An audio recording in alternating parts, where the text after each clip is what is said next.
Hi అండి. Welcome to all my foodies. ఈరోజు మన స్పెషల్ ఏంటంటే బెండకాయ చేపల పులుసు.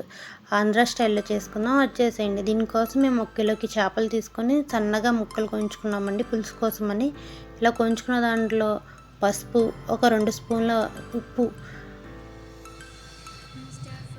అలాగే 2 స్పూన్ల కారం కూడా వేసుకొని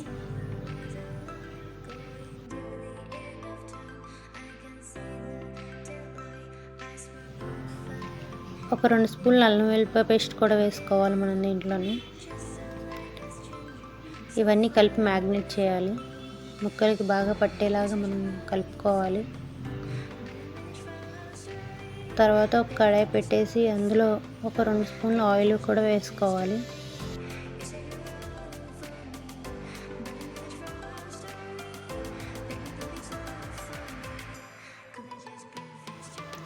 ఆయిల్ హీట్ అయిన తర్వాత ఒక 4 ఉల్లిపాయలు కట్ చేసుకొని సన్నగా ముక్కలు కూడా వేసుకోవాలి.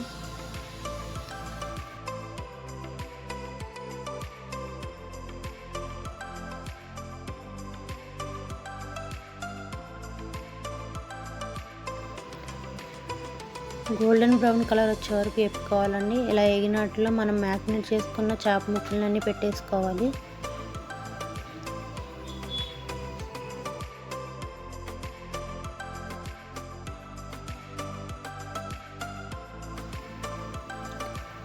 ఇలా పెట్టుకున్న తర్వాత ఒక 5 నిమిషాలు మూత పెట్టేసి మగ్గనిచ్చేయాలి.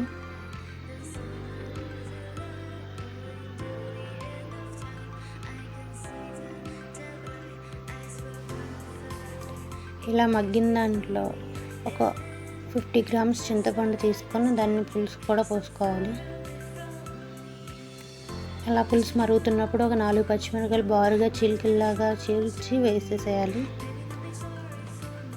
ఆ తర్వాత ఒక 5-6 బెండకాయలు కూడా మనం పులుసుకి ముక్కలు ఎలా కోసుకుంటామో అలా కోసుకొని పులుసులో వేసేసుకోవాలి.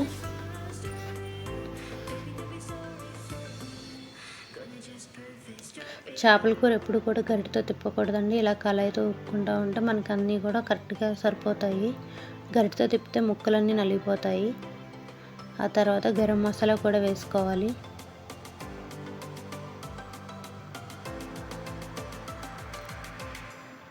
కొత్తిమీర వేసేసుకొని స్టవ్ ఆఫ్ చేసేసుకోవడమే. ఇప్పుడు ట్రై చేయని వాళ్ళు ఉంటే తప్పకుండా ట్రై చేయండి. చాలా బాగుంటుంది బెండకాయ చేపల పులుసు ఆంధ్ర స్టైల్లో. మీకు కనుక నచ్చినట్లయితే లైక్ చేయండి, షేర్ చేయండి, సబ్స్క్రైబ్ చేయండి. Thank you for watching.